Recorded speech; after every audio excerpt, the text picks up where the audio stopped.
madaxweynaha Jamhuuriyadda Federaalka Soomaaliya Mudane Maxamed Cabdullaahi Farmaajo wuxuu maanta ka gudoomay warqadaha aqoonsiga danjirinimo danjiraha u matali doona dowladda Austria Jamhuuriyadda Federaalka Soomaaliya Mudane Christian Fellner.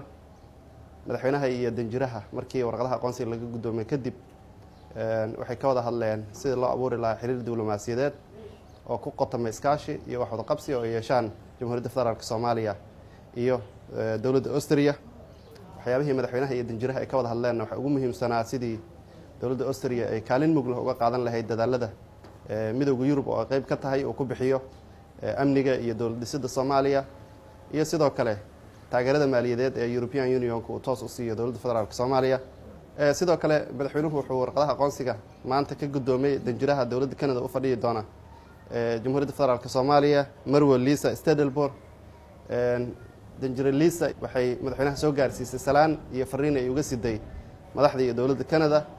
madaxweynaha iyo danjirahana waxay ka wada hadleen sidii loo adkeyn lahaa loona dardargelin lahaa xiriirka diblomaasiyadeed ee ka dhexeeya dowladaha Canada iyo Soomaaliya oo soo jireen ah. runtii sidaan ognahay Canada iyo Soomaaliya waxaa ka dhexeeya xiriir taariikhi ah. Canada waxaa ku nool jaariyad Soomaaliyeed oo ballaaran waxayna ka mid tahay dalalka gacanta u fidiyay Soomaaliya sanadihii ay duruufaha ku jirtay.